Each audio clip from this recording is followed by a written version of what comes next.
if I'm in the middle of a painting and I'm just noodling at away at a painting, I can watch a movie. I can have a movie going on, one that I've seen before. So I don't need to watch it anymore. I just like to have it going on in the background. Or I can have an audiobook going on at that same time because I'm just painting. But if I'm coming up with ideas, if I'm trying to have a creative solution to a client, I definitely, any card, any artwork I'm making, if I'm in the sketch phase, I have to turn everything off so I can think. But if I'm really thinking about big ideas, I can't have anything distractions on.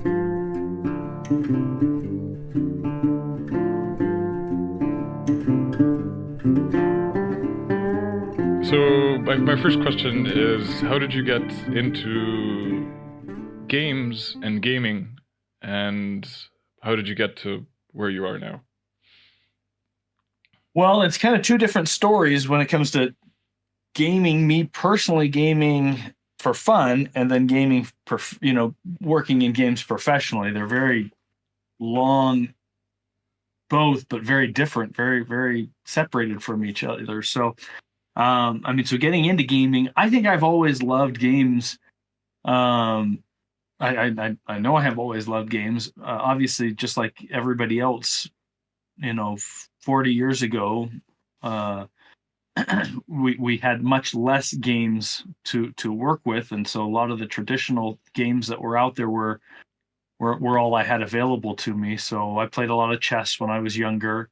Um, uh, Pardon me, I'm gonna turn on my oh, uh, turn on my focus here so I don't get Discord tweets. Yeah, sure. Anyway, sorry.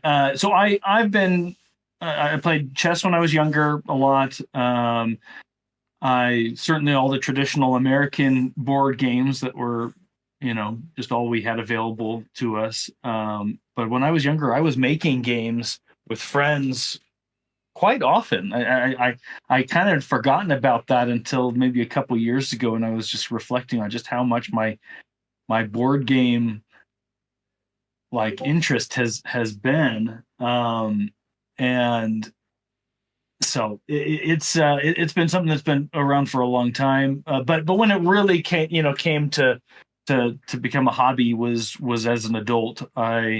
My wife and I we lived in the Bay Area in near San Francisco when I was going to school, and we had some good friends, another couple that they happened to be really big into the games, and so they introduced us to Settlers of Catan, and and my wife and I, we both went to bed and dreamed about Settlers of Catan that night, and this was mind blowing to us that there was something beyond, I don't know, Monopoly and Solitaire. And so we bought it immediately, and then we just played a ton of it, and then we were excuse me, I was a poor student, and we didn't have a lot of money, and these friends were kind of took us on as charity cases in the game world, and so they'd buy games, and then when they got tired of them, they'd give them to us. And so we got, we were introduced to Puerto Rico, Ray. Gosh, I'm trying to think of there were so many of them back then, but so those many of those stuck with us. We still have many of those old games, hand-me-down games that we've kept. The ones that became like our favorites, we've replaced over the years. So and then fast forward many years. I worked in video games for the first part of my career, and we were playing board games all the time, my wife and I, and with friends. But when I moved to where I am right now in Arizona, I met some new friends, and we all had just this desire to hey, let's get together and make something. And we thought the thing we had in common was board games, and so we started designing a board game or a card game. And even then, I was going to Gen Con, but wasn't even thinking about working in art at the time. I went to Gen Con, I think, twice before I even started handing out work, my postcard to publishers, going, hey, do you need an artist? I still hadn't even thought of it as a career direction. It was still just something I was interested in, to make games or to play games. But then, and over time that changed, and with the introduction of, I did a couple games that were kind of one-offs, and then when Everdell came, that's when everything changed. So, but as far as me personally, my interest in games, it's been a very long time. My wife and I still play. We always have a tournament going on. Or currently, we finished a notorious 150 game tournament of a game called Attica. That is our favorite game. We have now moved over to I don't know how you would describe this, but we have 7 games that we need to win best of 3 tournaments of 7 each. Wow. So right now we've played 4 of those games. We go from each, one round of 7 games for each of those games. Then we repeat that 3 times. And then whoever has the best of those things wins. So we're pretty dorky, and we still keep up the passion for it. But my wife and I also have somewhat different tastes in games. So we have games we play together, but I play different games with my other board game friends and what. So that's long answer, but been in the board game hobby for a very long time. Yeah, and I love it. Yeah, that's very cool. The school that you went to, was that like an art school, or was it something different? No, it was a state university. San Jose State was where I went. It just happened. I did a lot of research ahead of time, and it just had a fantastic program. It also happened to be the only college that accepted me, so it made the decision very easy. That helps, yeah. It did help. But I feel very blessed, very fortunate that I went there, and that the decision was made for me to go, because it was a very fantastic program. It was, it was not as prestigious as, as art schools that we were around. I had, the Academy of Art University was just around the corner from us. Down in Southern California, we had Cal Arts and Art Center, College of Design, and these places that everybody knows about. But San Jose State just had this. It was like this scrappy program that was just built from scratch by these great professors, and so it became well known for its program, but was affordable. It was thorough. It was a great preparation certainly for my video game career, but I think it also really made me a passionate illustrator, even before considering entertainment and other things. Like I loved it. It was a great school, but no, it was very much under more unknown compared to the other places, but it was the best place for me for sure. Yeah, and I feel like, I don't know, it's so cool that you can, if you want, make your own game and illustrate it, and because you have that you're interested in game design as well as art, and your art is amazing. I mean, completely. Thank you. It's I just love it. Whatever, like Mission Red Planet, Everdell, all of those. I've loved for a long time. Well, thank you. At what point? How did you? So you said at first it was a couple of one-off projects, and then you started. You did Everdell, and things sort of hit it off. How did that transition happen from the video game industry to currently you're doing this full time, right? I mean, certainly art full time, but and board games for the most part is full time. Though I take on other clients occasionally from different industries for sure. Yeah, but yeah, it's definitely like this is almost exclusively I work in board games now. Yeah. Yeah. So how was that transition from video games to art in board games and Uh, yeah. yeah. Well, I always, well, gosh. So I worked at Ubisoft as a concept artist for 7 years. And that was a fantastic company, fantastic people I was working around. But I think early on, I'm maybe going back a little bit a ways back, but I pretty quickly realized I wanted to go. I had always wanted to be a freelancer. Like I had been a freelancer in college, and that was wonderful, but hard and challenging. But I always had the desire to kind of work for myself. Um, and that wasn't a viable option right out of school for me. So I worked for a studio, and I loved. It was a great experience, great people. But working in that environment, being just like this tiny, piece in this giant puzzle. I had thoughts, I had ideas about other things that were, you know, not my place to have, and I kind of had a little of that friction for myself, just going, I'd rather work in things that are just I can own, and also, we'd work on projects for so long at the company at Ubisoft that like I get really tired of the same sort of thing. So I was interested in leaving.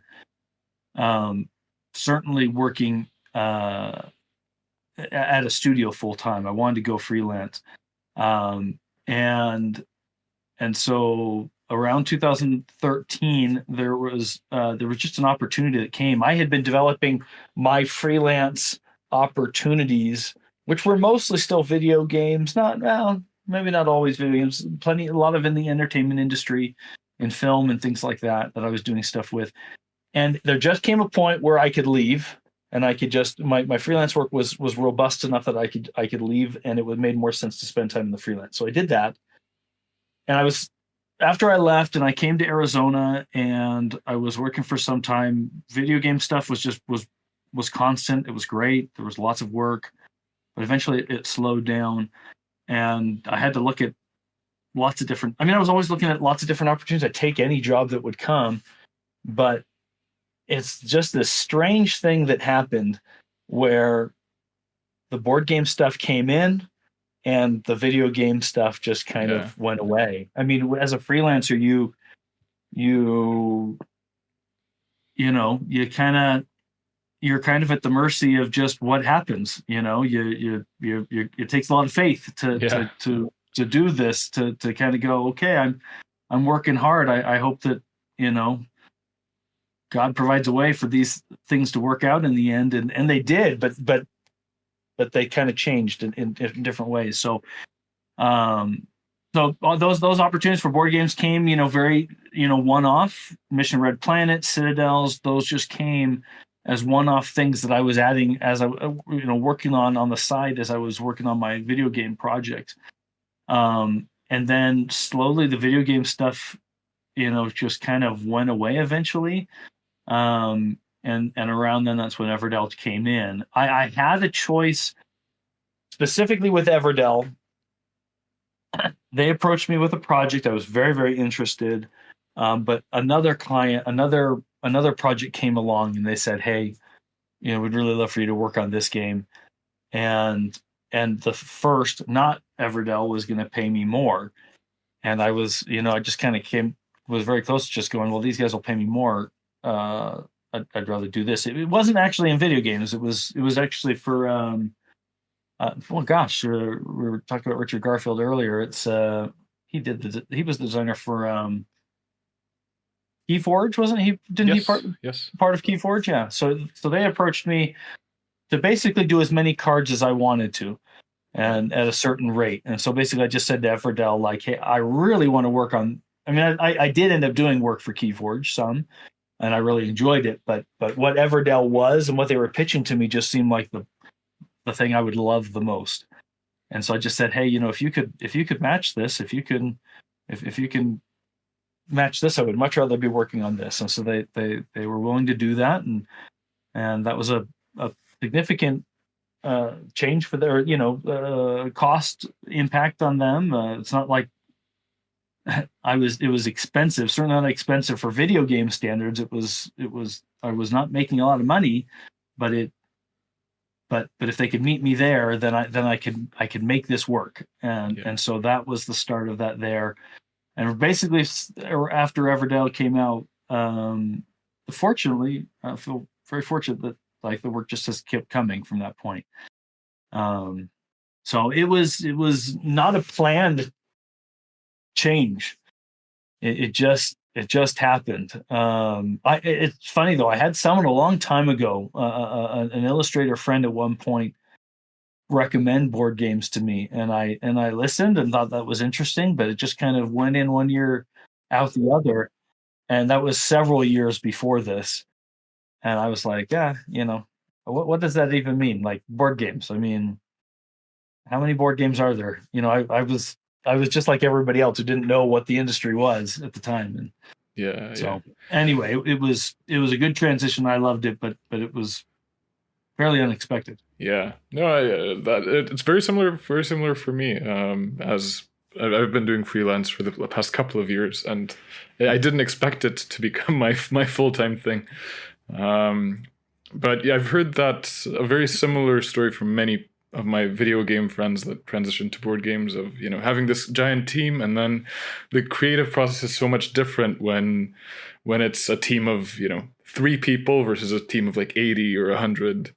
Yeah, I really enjoyed that. I mean, I'm except on occasions when I'm making my own project and I'm designing the game. I'm obviously not involved in the game design as much for most of my clients at all. For most of my clients,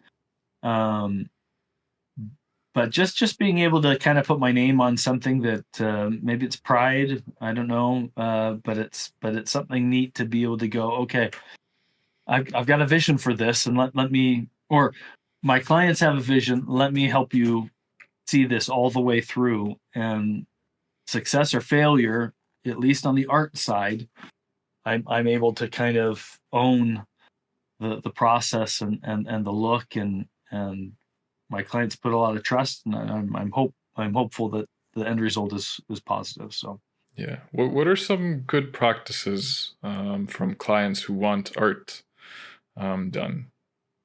What are some good practices? Yeah, good practices. Like, what are things that make it easy for you to work with people, or something, or the opposite? Is there something where you're like, oh, I don't really want to, like? Well, sure. I have a few. Well, the core, I think of one of the best experiences and the worst experiences kind of come down to one of these things of where I'm not going to speak to every individual artist is different and has different capabilities, but the best experiences for my career are when clients recognize that they're hiring me to do more than just copy, what they have in their head. Most of my clients are not artists, and so they're hiring me as a full artist, not just a pencil for hire, but somebody who has a lot of creativity. So they go, if they come to me and say, this is what I'm interested in doing, this is my vision, not for way the cover or the art, has to look like, but just what I want to convey. What emotions do I want to convey? What is the important elements of this game that should be, on the cover somewhere? I mean, those are things that I can't make up. They need to be, I need some information from my client, of course, but then they say, show me some ways that I can solve this visually, artist. Show me what you would do to solve my art, the artistic needs I have here. And when they let me give them those options, they're going to reject most of them, but we're going to find one, and we're all going to be happy with it, and it's going to be something awesome. And that's fantastic. When that's there, then it's a great experience. When it's not, that's a little bit harder. I I've had clients in the past, again, who are not artists, and there's nothing wrong with not being an artist, but when you're hiring an artist, you kind of assume the artist assumes that you're going to let them exercise their artistic muscles fully, to give, you're paying for it. So why not let us give you the whole package? But I'll have clients sometimes to be like, okay, I've got this idea for this cover, and I've got this image here, and I want these colors up here in this corner, and I want, there's this thing over here, and they'll give me like this clip art, collage of stuff, and they're saying, this is the cover, I just need you to paint this. And that's like, I'll usually try to be as diplomatic as possible and be like, hey, we're gonna do that version, but can I show you some other versions, some other things? And sometimes if I need to, I'll say to a client, I'm sorry, but what you showed me is the most horrific thing that I have ever seen. I cannot do that. And I will not put my name on that and paint that for you and say that I made that art, because that's not me. That doesn't happen that often, but sometimes I have to do that.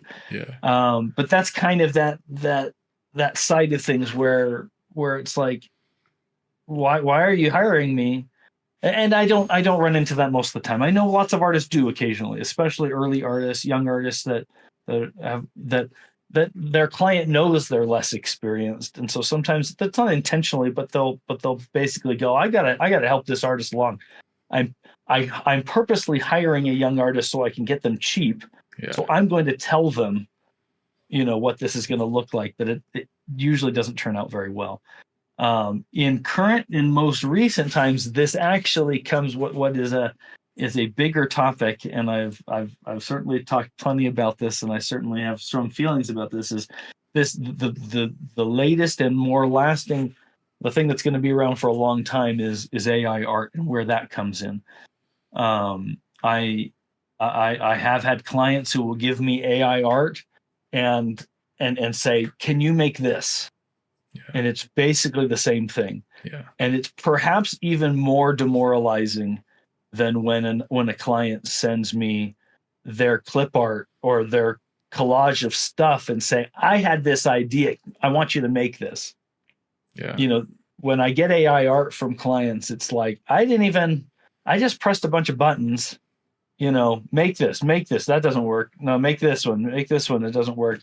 And then they say, make this, artist, I've already come up with this vision. This is what it is from, there's a whole lot to this, but that's stuff right now that all us artists right now are dealing with.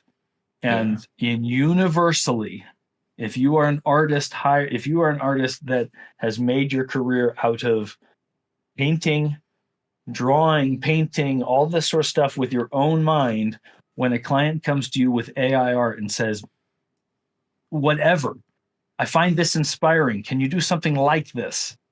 Any of that, it kills all of us.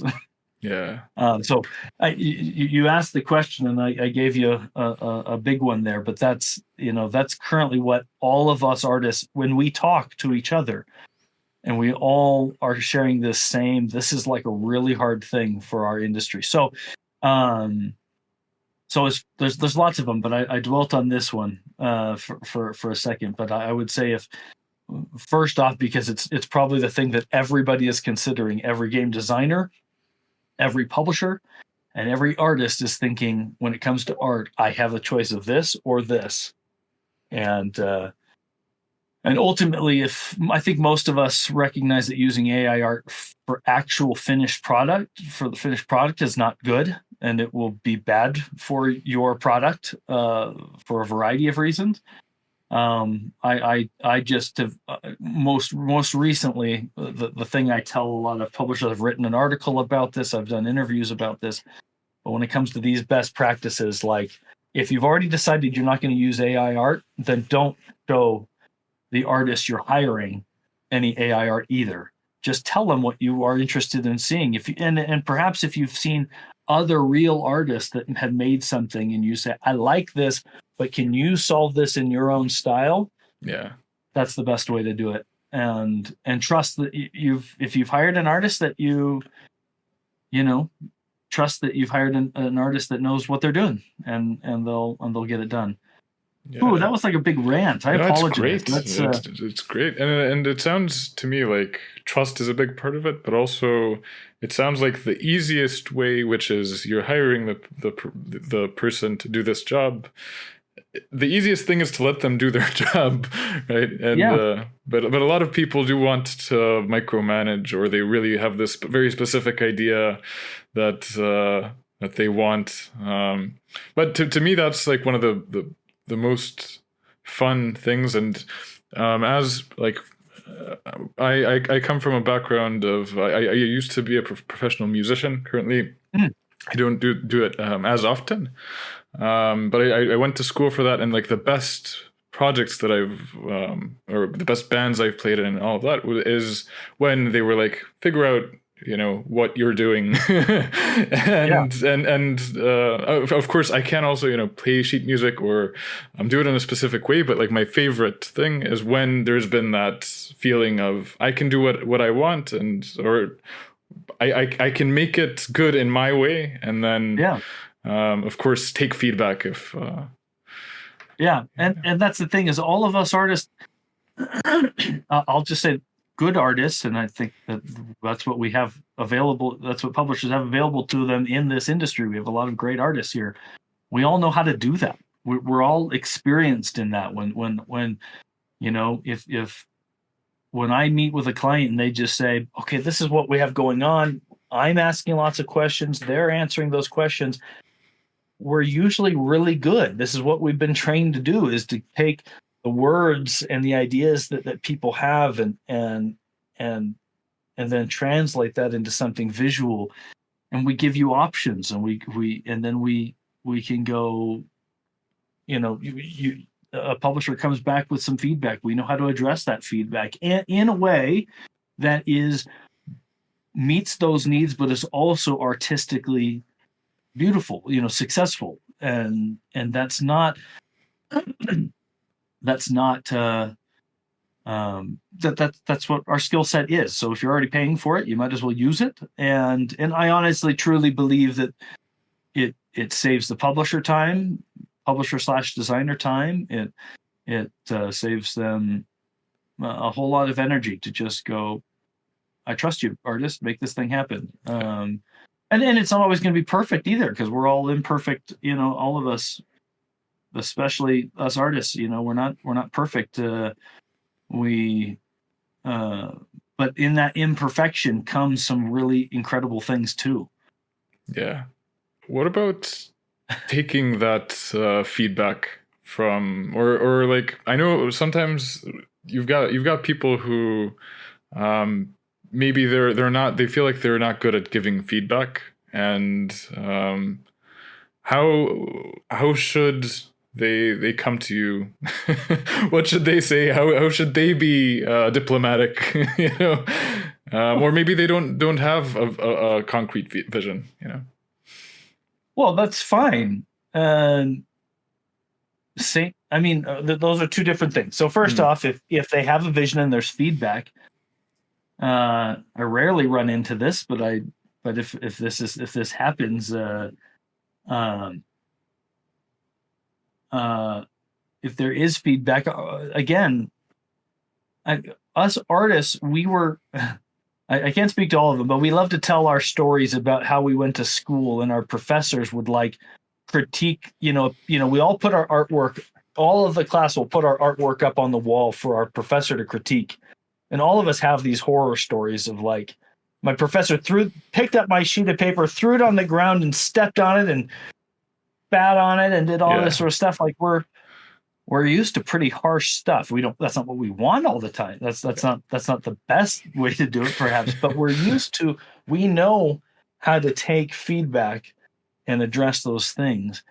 And we wouldn't be commercial artists if we were not ready to work for our clients, to give them the best thing that they could get, to give them what they want. I mean,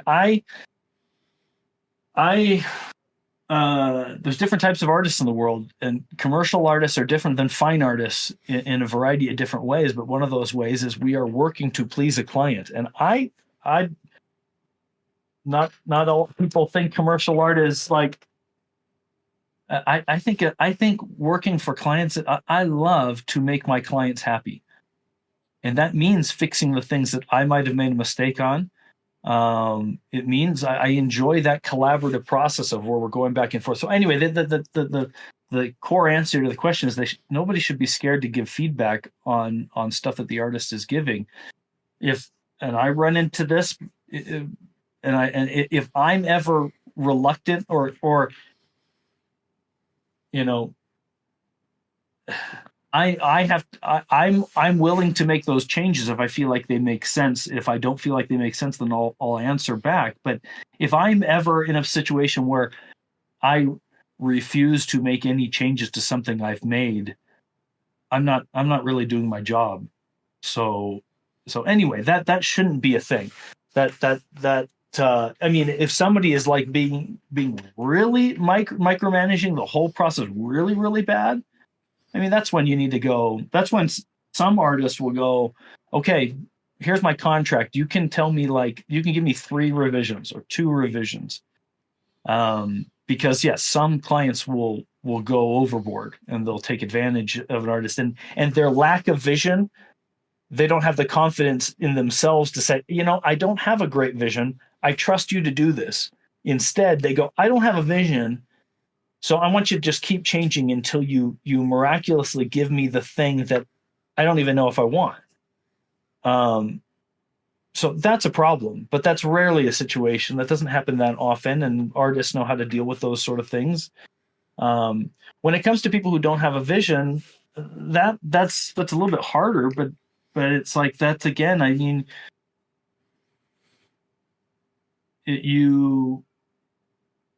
that's a problem. But if you're okay with the artist solving it for you, then that's great. But perhaps that's some basic homework that any client would need to kind of come with. If they don't have a lot of stuff to go on, and there's nothing, like, I'm working with a client right now that has been a wonderful experience, and they've kind of said to me, for everything, and it's not a big project, it's a relatively small project, but from the cover to the board to some cards to all these sort of things, they've kind of said, Andrew, we really are interested in just seeing what you want to do with this. Here's the theme, of course, but how you want to interpret this, like, we don't necessarily have a concrete vision for this cover, for example. So I gave them a wide variety of ideas in a compass, in sketches, to go, okay, we could do this. We could focus on this part of the game, or we could focus on this part of the game through what we did here. And they're like, you know what? We like those things. And, maybe not this one. This one doesn't work. I mean, this is literally how it worked. Like, I think this is not the direction we would want to go with this, but we like these 2 things. Whatever works for you is fine.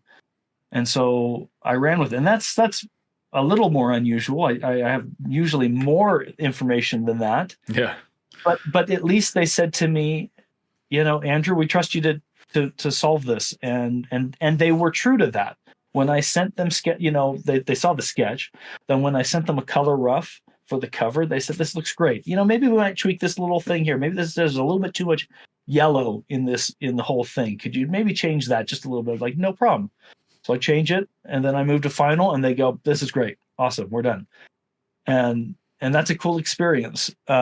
So if a client does not have enough information, if they don't have a clear vision, the worst thing to do would just be like to fake it and just pretend. And then, I mean, they're wasting their time. They're wasting our time. A smart illustrator would charge them for that time. Yeah. And then not all of us do that. But, that just might be the last time you ever work with that artist. And perhaps that artist might tell other artists, and that might be you might just have a harder relationship with other artists in the future. But I rarely run in. I don't run in. I feel very fortunate that doesn't happen that often in my career right now. I certainly had been through that many times in video games and in board games early in my career, and I hate seeing it when other artists go through that. So we all just try to share what like you asked, those best practices of Yeah. from the artist's perspective. We don't often speak up and share those things, but when we have the opportunity, thank you, then sometimes we speak up and say them. Yeah. What's something that you've learned from your time in board games, or like a big lesson? Because you've been doing it for a while, right? I still feel like the new guy, but yeah, I mean, I would say Everdell. So 2018 was when I started. So it's been More than half a decade.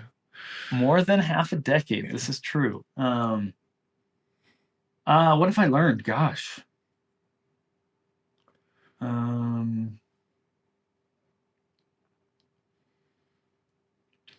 I can narrow it down if you'd like. Yeah, narrow it down for me for a second. Sure. That might help me. Yeah. What have you learned about how to manage your time? Sure. Well, I don't know if a lot of it's nitty gritty art stuff or just, I guess it's time management stuff. One of the things that has always been a challenge for me, I think it stemmed from my from all of my freelance experience. I've always been of the opinion that as soon as I turn down a job, I'm not going to get the next job. I need to take every job I can get. That's always been my mantra for a long time. I am in a position where now I do need to turn down jobs, but only because I'm already full. I already have things going on. I can't take them. But I have had this. I've had this mindset of taking on projects more than I should in the past, and it still is a challenge for me now. When someone comes and says, I'm working on this thing. It'd be really neat to have you on this project. I all my clients know this. I take my projects and the people I work with. It becomes very personal for me. I get attached to the projects. I get attached to the people. They become usually very close friends. And so as soon as somebody, even just sends me an email and just goes, it'd be really neat to have you on this project. There's a part of me that's like, I don't want to let this person down. Yeah. So, okay, I'll find a way to make this work. And and so it takes a really extreme, like I am just being smashed with clients that I with projects. I just cannot do this. There's no way I could take this on. Except those rare occasions, I usually go, yeah, I'll fit this in.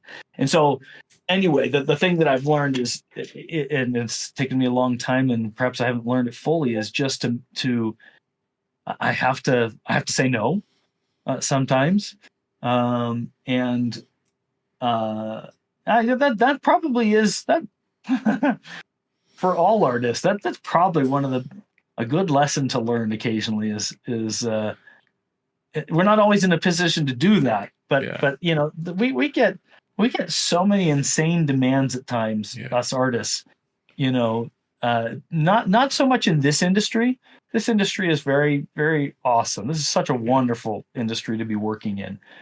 But if you're working in like publishing, or if you're working in, the deadline is so often like the next day, to make something and start from scratch and make something or whatever it may be.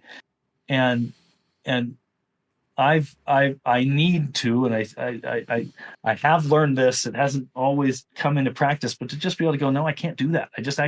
I physically can't make this happen. I have clients all the time that I care about and love that be like, Andrew, we just decided that we need 10 more illustrations for the Kickstarter campaign. So can you get those in? Yeah. And we need them like by the end of next week. Yeah. Kickstarter's already running. yeah, exactly. Yeah. I mean, that happens quite often, something along those lines. And I feel like I've got to do this for my client. And I'll say yes often. And that means that all my other clients are pushed off for a time. I have to manage my time, but my clients don't see all the craziness that's going on here in my studio. they just, I'll be just like, hey, yeah, I'll get to that. But in reality, I've pushed them off for a week because someone over here has an emergency. So I'm getting their stuff done right now, even though it was added, an hour ago. And because I want to please them, the saving grace for all of that is all of my clients do that. So I just go, well, you're asking me now and I'm going to give you that time, but in a couple of weeks I won't be doing anything for you. Yeah. Because you got your emergency time and now I need to go work on this person's emergency time. And so there's really nothing you can say about it. But it would be smarter if I just didn't get myself into those positions. So time management, yeah. It hasn't been learned 100%, but that's one of those things that, like, I think also if more artists were like that, perhaps then the expectations and other, from the people that are demanding it might become a little bit more reasonable. But that's a big ask. And again, it's not a problem it's not as much of a problem in the board game industry. When my clients ask me to do that, they're very polite about it. They're very kind. They understand they're putting me in a tough situation by asking it. So they're very understanding. And most of the time they're like, if you can't get all that done, I understand. Yeah. But at the same time, I still do my very best to get it done. But it is a blessing in a way that the board game industry is so small, and you've got that. It's more understanding, and and I feel like in a lot of ways, if you want to be a freelancer, you have to be a yes man for at least for at the beginning, you take on what you can get and get the experience and all of that, and then at one point you realize, oh, I don't need to be doing these projects anymore. That's totally it. It's not wrong. It's not bad. It's just part of the experience of having more experience in any industry. When you first start out, yeah, you're totally a yes man all the time. The client is always right. And even as you go further on, like you want to do your best for your client. But as time goes on, yeah, you're like, I don't. It's funny. That exact thing happened. That was probably where I worked on Mission Red Planet because of a decision like that. My very first board game was probably a decision based on something like that. I had been working for Fantasy Flight Games while I was working in video games full time. Still at Ubisoft. I started doing stuff for Fantasy Flight for their trading card games or for their collectible card games, and and it was very low pay. Everybody knew, like in the fantasy illustration world, like there's a tiers, and so you start out and you're getting paid nothing, and then you would move up. And Fantasy Flight at that time was fine. It wasn't, but it was relatively low pay for a card. And at one point, I'd done so much work for them. I'd done plenty, and but I had moved on in other areas where this was now like, I don't want to take this on. Like, if I can't get paid, a minimum of, this, which is extremely reasonable. If you can't do that, then and I knew all the art directors well. And so I basically just said at one point, I have other things. I don't really want to work on these at this rate anymore. So let me know if you have a cover, because I'll probably put, the way it seemed to work often, like I'll put almost as much time into a cover, almost as much time into a card, a single card, as I would put into a cover, but I get paid 10 times as much. And so I just said, for this company, if you could just let me know when covers come along, I'll work on those. And then eventually, like a few covers came in. I did work for Descent. I did book covers for expansions for Descent for a while. And then at one point they were just like, you know what, we got a board game, and we think that your style is going to be perfect for this. It's going to be, we know how the financial wise, this has not been great. This is going to be a little bit better. And so they had not made a project, but they had a project. They were like, I think this will meet Andrew's needs and his work will meet our needs. and it was a great thing. But if I had not said no, or if I had not, kind of, I didn't have to stand my ground or anything, but it felt like a bold move to just say, I'm sorry, that work I don't want. But you kind of have to do that as you move forward in any industry. You get more experience, you are more valuable, and you need to stand up for that. And us artists are notoriously not good at doing that. Yeah, yeah. But just making your needs met is a great step, because or making people know what your needs are. Especially you have a family, you have it is a job. A lot of people don't sometimes don't realize that. Sometimes because their can be passionate, especially independent people who are new to this. They can think, oh, this is my passion project, on the side, but at the same time you spend all your time on this, and yes, there are fun parts, and yes, it's very great when everything comes together, but you also need to have needs met so that you can keep doing it. Yeah, totally. Yeah. What's I know you've done some game design, and we talked, I think before we started, I just mentioned it, but what do you plan on doing more game design? Is there something, a sort of dream game? Do you have any aspirations to do game design again, or more of that? I do actually. I really love game design. It's hard to call myself a game designer, though I have designed games, and because it's not something I'm doing all the time, I kind of forget that that's something that I really, really love. It's such a neat experience and really challenging. I mean, playing board games, is such a, every game is a new puzzle to solve and to try to do it the best way possible. And game design itself is like that times 100. It's just like this crazy puzzle that, when this thing works, it breaks this thing, and then when you go to fix this thing, and then this thing breaks, and then when it all comes together, it's like the biggest, coolest thing in the world.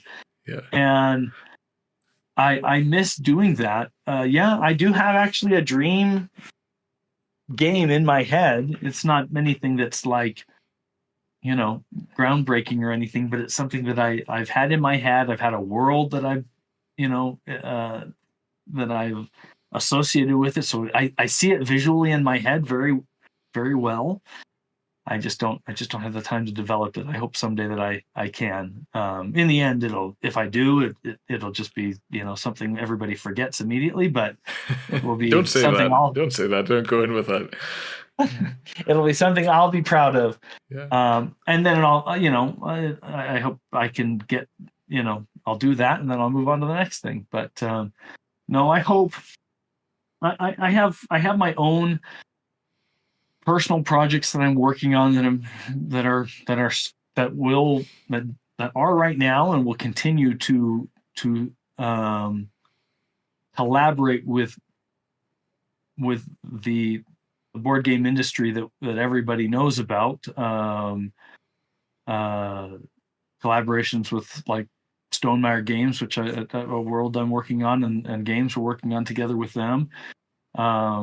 These things that I have ideas for, I'm very fortunate that they might have the opportunity to see the light of day in the future, because of cool collaborations with great people in the industry. So I hope that time will come. But it's been a while. And there's a lot of overlap. At least I find between the arts, when you've gotten good at one type of art, I think there's a lot of things that transfer over. Even if it's just you realize that things take time. So a lot of people that haven't gotten or haven't done art that much, they expect something to work immediately, whilst that there's lots of different drafts, there's lots of editing, going back. And I think it's the same with game design. With game design also, though, it is a puzzle. And it was funny to me when you said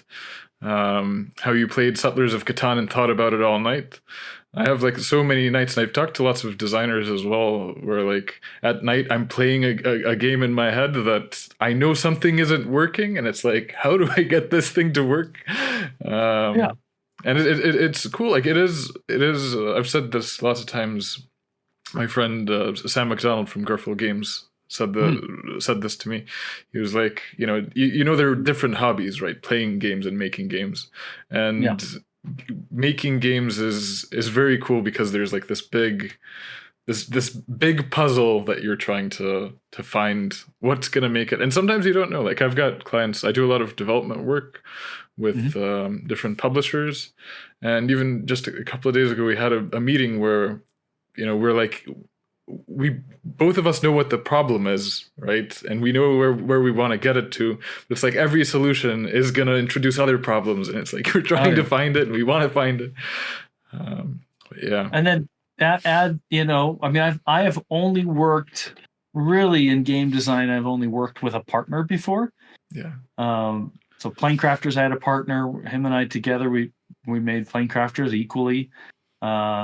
I worked on a game, Lightning and Bolt, that was a partnership with another person, and again, same sort of thing. We worked together on this sort of stuff, and even that the way game design works in a collaboration is a really interesting and an amazing thing. Like, you know, you'll have times where one designer will be like, this is the way we need to solve this, and the other one's like, no, this is the way we need to Yeah. solve it. Like, how do we resolve this? You go to playtesting, and you get the feedback from 10 people, and then they'll tell you what the right decision was, Yeah. and then it's like, okay, like the people decided it, and it's like there's just it. I think it's such a fascinating process, and it's on just even like that little point, like some lessons learned from game design spill out in the real world too. There's just I think it's such a neat thing. I do miss it quite a bit, and I hope someday. I can't imagine. It's so funny to think back in the day when I first started my freelance career. I gave up like pretty much a morning a week to meet with my partner to make this game for about 5 years, Wow. and I don't know where I had that time, but Yeah. it'd be really hard for me to claim that sort of thing to do game design again. But I'm very happy with what was made. I think that's the way to do it though, because that's like every project that I've worked on that's gotten to a place where we're really happy with has been, we meet every Wednesday and Friday, or we meet every we Yeah. have that schedule, and it's with and also it's in collaboration. And that's also, for me, I've found it so difficult to do non-collaborative projects. I've done two Mm. little small games, like this is one of them. It's like completely just a Oh. solo little puzzle game, but Uh-huh. it's always been so much harder. And a big part of it is because you can sit down, you have that different point of view. And I find that in those sessions, it's really helpful to also be like, almost like, in improv, how they say yes and to everything. It's like, let's do this, and yes, let's do that. And let's see if, Yeah, yeah. if this is going to work. So I find it very fun. Yeah. So That's great. yeah. Talking about that, I saw your, board game geek explanation. What I noticed, you've got just a lot of in your BGG description. You've got ping pong mentioned, ukulele mentioned. You got lots of hobbies, and Forgot what's in there. those two are in there. And I was gonna say. I was going to ask you about people that want to turn their hobby into a profession. So maybe that's people that haven't gone to art school or haven't developed those, or they're developing their skills, but they want to go full time, Mhm. whether it's freelance or with a company. What would be your advice towards those people? Oh gosh. Well, every industry is different, and every creative pursuit is different for sure. But so perhaps one of the things that stands out to me that's probably universal for everybody is it's easy to say that the putting in the time, that is the most important. So if it's artistically, always developing your portfolio, always, rotating out the worst piece of artwork and making something new. Like if you're not just, it's a lot of mileage you got to put in to do things better. But I would say what's particularly unique, and this is like the dad in me talking a little bit, but it's still very, very important, is attention. We are, it is so easy for our attention and to be lost in our digital world right now, where I don't know whether I would have come up with some of my best ideas were made pre smartphones, when my best ideas, I instead of taking my phone to the bathroom, I'm thinking, not playing a game or scrolling through, looking at everybody else's artwork or something like that. Like, there's so much to distract us these days. And I don't think I know I wouldn't be where I am today if I had not been. I mean, I had so much on my plate and so many. I'm glad for the responsibility. When I was in school, I was married and had 2 kids with our third on the way by the time when I graduated. I consider that my family a great blessing, and I wouldn't change anything. But that also made me go, I've got to work my butt off. Like, I've got to do this. Nobody else in my program had the same responsibilities and felt the same urgency to work hard. And a lot of them did not continue in art. Yeah. Or at least not in what they wanted. They were being trained, and we all had our ambitions to do what we were going to be doing. I was fortunate to go and do what I had been trained to do in an extremely competitive market. But I can't count how many young people I've tried to mentor who, like, they'll be sitting in my office. I'll give them an assignment, and I'll, sorry, that's my, no, that's fine. My robot telling me to get to work. Who will, be checking their phone like every couple minutes, because something dings. Yeah. And it's like, if those things are a distraction for everybody, all people, no matter what age. But man, it's going to be real hard for young people, or anybody who's if they're wanting to make this change in their career, and they can't handle that type of stuff. Like, it's going to be a real challenge. Or I just think to myself, I don't know what I would have done if I had been starting my career during that time. I know I wouldn't have some of my favorite ideas. Some of the story ideas, some of the world ideas, things that I've come up with that I've either made already or I'm waiting to make. They wouldn't exist, I'm certain, in a time like I wouldn't have come across them in a time like right now, when I didn't just allow myself the time to just sit and think. When I'm driving, ideas, when I was driving 15 years ago on a long trip, I didn't have my AirPods in my ears listening to an audiobook. I was thinking, and then I drive by something and I go, oh my goodness, I'm thinking of a very specific example. I remember the moment it happened. I saw something and I was like, oh my goodness, that would actually, Smoking Bones literally would not exist. The Smoking Bones is a world I'm working on. That's the collaboration, the series of games I'm making with Stonemaier Games, and all this artwork back here and a book I've worked on. It would not exist in this time when there's so many distractions, because it took me noticing things and not being distracted to have that inspiration. And so I see that, and that definitely sounds like a dad thing, but it's definitely something that is a challenge, and people working to get it started in these careers, like they've got to really check that and make sure that they have that under control in order to make it work. Yeah, I love that. I love that you're mentioning, and just having that attention and noticing, and like Jerry Seinfeld is an example of that. I recently read one of his books, and he was talking about like how, visual acuity and just being in the moment, and from just noticing one thing, it can lead to a unique solution to an artistic problem that you have, or just an idea. You need to be present for that. You can't be distracted. Well, it's so funny. I tease my daughter. She's a wonderful person and works really, really hard.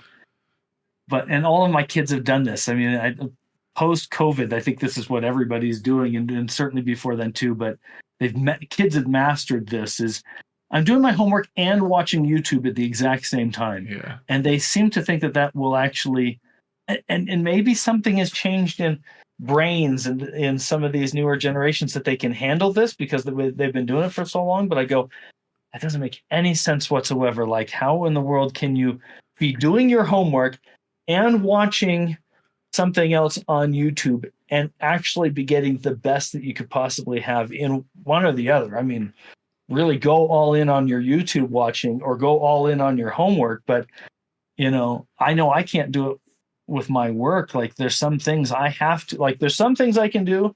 If I'm in the middle of a painting and I'm just noodling away at a painting, I can watch a movie. I can have a movie going on, one that I've seen before. So I don't need to watch it anymore. I just like to have it going on in the background. Yeah. Or I can have an audiobook going on at that same time because I'm just painting. But if I'm coming up with ideas, if I'm trying to have a creative solution to a client, I definitely, any card, any artwork I'm making, if I'm in the sketch phase, I have to turn everything off so I can think. But if I'm really thinking about big ideas, I can't have anything, distractions on. I want to have that deep, that deep. I keep looking. I have a book that I haven't read fully, but called Deep Work by Cal Newport. And it's this concept like we're not as good at getting work, getting the best work, the best stuff, the most creative stuff these days when we're distracted so easily. So anyway, sorry, I tease my daughter about this, and she doesn't. She listens sometimes, but with we just I feel sad for all the possible things, ideas, and creative things that are lost because of that stuff. That it could have been, but it will not be because of it. Yeah. Awesome. I don't want to keep you from your work. I heard your robot.